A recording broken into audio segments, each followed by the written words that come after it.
Greetings everyone, welcome to our channel. இது வரைக்கும் நம்ம சேனலை சப்ஸ்கிரைப் பண்ணாதவங்க ப்ளீஸ் சப்ஸ்கிரைப் பண்ணுங்கள். இந்த வீடியோவில் 8th ஸ்டாண்டர்ட் அதாவது தமிழ் ஆனுவல் எக்ஸாம் நடக்க போகுது இல்லைங்களா, ஏப்ரல் 8 ஸ்டார்ட் ஆக போகுது. அதுக்கான மாடல் கொஸ்டின் பேப்பர் தான் இது. லாஸ்ட் இயர் நடந்த கொஸ்டின் பேப்பர். இதை மட்டும் படிக்கணுமா அப்படின்னு கேட்க வேண்டாம். ஏன்னா மாடல் கொஸ்டின் பேப்பர் நம்ம லாஸ்ட் இயர் ஒரு 7-8 டிஸ்ட்ரிக்ட் நம்ம ரிவிஷன் பண்ணாலே நம்மளோட டிஸ்ட்ரிக்ட் கொஸ்டின் பேப்பர் எந்த டிஸ்ட்ரிக்டாக இருந்தாலும் ஈஸியாக நீங்கள் அட்டன் பண்ணிடலாம். ஏன்னா ஓவரால் உங்களுக்கு ரிவிஷன் கவர் ஆகிடும். Already important questions video upload பண்ணியிருக்கோம். அதெல்லாம் பார்த்துருந்தீங்கனாலே ரொம்ப ஈஸியாக நீங்கள் அட்டன் பண்ணலாம். அந்த இம்பார்ட்டன்ட் கொஷின் வீடியோ பார்த்துருக்கவங்க இதை பார்த்தீங்கனாலே ஓவரால் கவர் பண்ணிடலாம். பார்த்தீங்கன்னா நமக்கு வந்து ஓவரால் 100 மார்க்ஸ் இல்லைங்களா. சரியான விடையை தேர்ந்தெடுத்து எழுதுக. இதில் பார்த்தீங்கன்னா 1 மார்க்ஸு ரொம்ப தெளிவாக கொஞ்சம் நிதானமாக நீங்கள் கொஷின்ஸை அண்டர்ஸ்டாண்ட் பண்ணிவிட்டு 1 மார்க்கை எப்போவுமே அட்டன் பண்ணுங்கள். அது எந்த சப்ஜெக்டாக இருக்கட்டும், நமக்கு வந்து கொஞ்சம் நிதானமாக வந்து அதை அந்த கொஷின் அண்டர்ஸ்டாண்ட் பண்ணிக்கோங்க. மேபி சில ட்விஸ்ட் அந்த மாதிரி இருக்கலாம், சில கீவேர்ட்ஸ் சேஞ்ச் பண்ணியிருக்கலாம். அதனால் கொஷினை ஃபுல்லாக படிச்சுட்டு ஆன்சர் பண்ணுங்கள். இதுவா அப்படின்ட்டு உடனே ஆன்சர் போக வேண்டாம். ஃபுல்லாக கொஷினை முடிச்சிங்களா, அதுக்கு அடுத்தது ஆன்சருக்கு வாங்க. 1 மார்க்கு 10 கேட்டிருக்காங்க. 10 மதிப்பெண் 1 மார்க்லேயே வந்துடுது 100க்கு. அடுத்து பார்த்தீங்கன்னா கோடிட்ட இடத்தை நிரப்புக இருக்கு இல்லையா, அதுக்கு வந்து 5 மதிப்பெண் கொடுத்துருக்காங்க. 10 + 5 15 மார்க்ஸ். இது வரைக்கும் நம்ம 1 மார்க் வரைக்குமே தரோவாக இருந்தோம்னா எத்தனை மார்க் நமக்கு வருது? 15 மார்க்ஸ். ஸோ இந்த 15 மார்க்ஸில் ஒரு மிஸ்டேக் கூட இல்லாத அளவுக்கு நம்ம படிக்கணும்.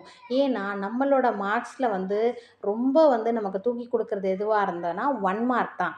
சரிங்களா. 15 மார்க்ஸ் 1 மார்க். அடுத்தது பொறுத்துக்க பார்த்தீங்கன்னா வந்து 4 மார்க்ஸ் கேட்டிருக்காங்க. 15 + 4 19 மார்க்ஸ் இது வர. ஸோ 1 மார்க்ஸ் ஃபுல்லாக தரோவாக முடிச்சிட்டிங்க. அடுத்தபடியாக என்ன பண்ணணும்னு சொல்லியிருக்கேன்னா மனப்பாட பாடல் சொல்லியிருக்கேன். மனப்பாட பாடல் தலைப்பு எழுதணும், அடுத்து எழுதியவர் பற்றி எழுதணும், இது எழுதியவர் எழுதணும், அடுத்து பாடல் பிழை இல்லாமல் எழுதுங்க. அதில் ஏதாவது கமா ஃபுல் ஸ்டாப் அந்த மாதிரி இருந்ததுன்னா அதை டோட்டலாக வந்து நீங்கள் மிஸ் பண்ணக்கூடாது. இதுக்கு அடுத்த பார்ட்டாக என்ன சொல்லியிருக்கேன்னா மொழியோடு விளையாடு, மொழியை ஆள்வோம், அதில் இருக்க 1 மார்க்ஸ் எல்லாம் பார்த்துக்கோங்கன்னு சொல்லியிருக்கேன். அடுத்து கதை கட்டுரை அதெல்லாம் பார்க்கணும். நெக்ஸ்ட்டு ஃபைனலாக கொடுத்துருக்க இம்பார்ட்டன்ட் கொஷின்ஸ். இந்த மாதிரி படித்தீங்கனாலே இந்த கொஷின் பேப்பர் ரிவிஷன் பண்ணும் போதே நீங்கள் வந்து 100 out of 100 தாராளமாக நீங்கள் எடுக்கலாம். சரியா. 19 மார்க்ஸ் 1 மார்க்கில் வந்துருச்சு. ரோமன் நம்பர் 4 பார்த்தீங்கன்னா அடி மாறாமல் எழுதுக. இதுதான் மனப்பாட பாடல். பாருங்கள், இதில் ஒரு 5 மதிப்பெண் நமக்கு வந்துருச்சு. ஸோ இதில் நமக்கு 5 மார்க்ஸ் நமக்கு வந்து மனப்பாட பாடல்லே வந்துடுது. 19 + 5 நமக்கு 24 மார்க்ஸ் நமக்கு இப்போ வர நம்ம கையில் இருக்குது. So 24 marks. அதுக்கு அடுத்தது எவையேனும் 5 வினாக்களுக்கு மட்டும் விடையளி 2 மதிப்பெண் வினா 2 மார்க் கொஸ்டின்ஸ் 5 × 2 10 மார்க்ஸ். ஸோ ஏதாவது 5 நீங்கள் எழுதணும். கொடுத்துருக்கிறதுல எது கிளியராக தெரியுமோ அதுக்கு சைட் ஹெட்டிங்ஸ் போட்டுங்க. ஏன்னா நெக்ஸ்ட் டே நீங்கள் 9th போகிறீங்க, அதுக்கு ப்ரிப்பேர்டாக இப்போவே நீங்கள் ரெடி பண்ணிக்கோங்க.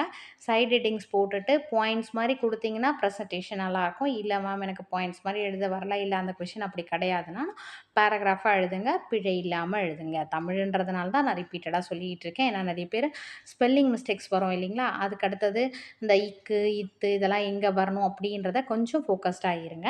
இப்போது 5 கொஷின்ஸ்க்கு நீங்கள் ஆன்சர் பண்ணிவிடுங்க. அதுக்கு அடுத்தது பார்த்தீங்கன்னா எவையேனும் 4 வினாக்களுக்கு மட்டும் விடையளி 4 × 2 8 மார்க்ஸ் 2 மார்க் கொஸ்டின்ஸ். இதுவும் இது வந்து இதில் எதை கேட்டிருக்காங்கன்னா நம்ம சொல்லியிருந்தோம் இல்லைங்களா, மொழியோடு விளையாடு, மொழியை ஆள்வோம், அதிலிருந்து தான் வந்திருக்கு. இதில் 8 மதிப்பெண் நமக்கு இருக்குது. ஸோ ஆல்ரெடி நமக்கு வந்து 19க்கு அப்புறம் 23 மார்க்ஸ் வந்தது. 23க்கு அப்புறம் இது ஒரு இந்த 1 மார்க்ஸில் பார்த்திங்கன்னா 8 மார்க்ஸ் இருக்குது. சரிங்களா. ஸோ அப்போது 31 மார்க்ஸ் நமக்கு இப்போ வர ஈஸியாக 1 மார்க்லேயே நம்ம வந்து படிச்சிட்டோம். இந்த மொழியோடு விளையாடு, மொழியை ஆள்வோமை நல்லா தரோவாக ப்ரிப்பேர் பண்ணிக்கோங்க. ஏன்னா இதெல்லாம் 1 வேர்ட் ஆன்சர்ஸ் தான். இப்போது ப்ரிப்ரேஷன் டைமும் நமக்கு வந்து கம்மி தான். ஈஸியாக மனசில் பதியக்கூடிய கொஷின்ஸ் மாதிரி தான் இருக்கும். நெக்ஸ்ட்டு ரோமன் நம்பர் 7 பார்த்தீங்கன்னா எவையேனும் 3 வினாக்களுக்கு மட்டும் விடையளி 3 × 3 9 மார்க்ஸ் 3 மார்க் கொஸ்டின்ஸு. ஸோ கொடுத்துருக்க கொஷின்ஸ் இது வந்து இலக்கணத்துலேருந்து கேட்டிருக்காங்க. அதுக்கடுத்து இதில் வந்து 3 மார்க் கொஸ்டின்ஸாக கேட்டிருக்காங்க உரைநடையிலேருந்து. அதனால் நீங்கள் வந்து எந்த கொஷின்ஸ் தெளிவாக தெரியுமோ அந்த 3 கொஷின்ஸ் சூஸ் பண்ணி நீங்கள் எழுதலாம்.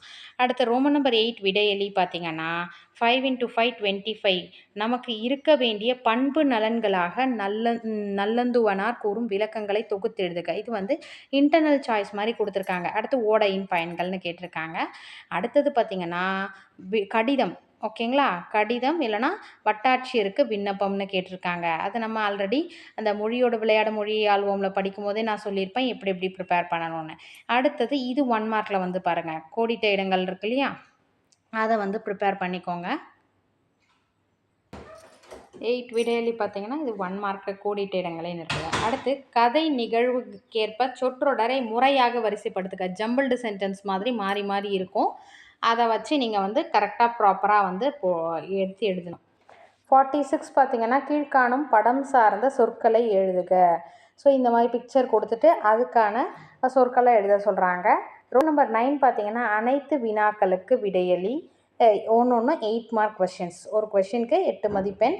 இதில் பார்த்தீங்கன்னா பெரிய அதாவது நெடுவினா இருக்கும் இல்லையா, அதை தான் நமக்கு கொடுத்துருக்காங்க. இதுலேயும் இன்டர்னல் சாய்ஸ் தான் கொடுத்துருக்காங்க நமக்கு 3 கொஷின்ஸ். சரிங்களா, நெடுவினா 3 கொஷின்ஸ். உங்களுக்கு எது தெரியுமோ அதை வந்து சைட் ஹெட்டிங்ஸ் போட்டுட்டு இதில் வந்து விரிவானமும் கேட்பாங்க. கட்டுரை ஒன்று வந்திருக்கு, அடுத்தது ஒரு நெடுவினா வந்திருக்கு. ஸோ தமிழை பொறுத்த வரைக்கும் நம்ம சொன்ன மாதிரி ப்ரையாரிட்டி கொடுங்க. ஃபஸ்ட்டு 1 மார்க்ஸ் ஃபுல்லாக தரவாக படிச்சிருங்க. மனப்பாட பாடல், அடுத்து மொழியோடு விளையாடு, மொழியை ஆள்வோம், அதில் இருக்க அந்த 1 மார்க்ஸ் எல்லாம் இது எல்லாமே நம்ம ஈஸியாக முடிச்சிடலாம். இந்த பார்ட் வரைக்கும் இதை முடிச்சிட்டிங்கனாலே உங்களுக்கு 100க்கு 40 மார்க்ஸ் இதில் கவர் ஆகிடும். சரிங்களா, ரிமைனிங் 60 மார்க்ஸ்க்கு கடிதம், கட்டுரை, அதுக்கு அடுத்தது குறுவினா, சிறுவினா, நெடுவினா, நெக்ஸ்ட்டு நமக்கு வந்து விரிவானம், இது எல்லாம் படிச்சிங்கனாலே, இந்த இம்பார்ட்டன்ட்னு சொல்லியிருக்கிறத படிச்சிங்கனாலே தாராளமாக நீங்கள் 100 எடுக்கலாம். ஸோ தமிழை பொறுத்த வரைக்கும் கொஞ்சம் இம்பார்ட்டன்ஸ் கொடுத்து, அதாவது இது தமிழ் தானே நமக்கு ஈஸின்ற மாதிரி வேண்டாம், கொஞ்சம் ஃபோக்கஸ்டாக படிங்க. Wish you all the best. Thank you for your support. Thanks for வாட்சிங்.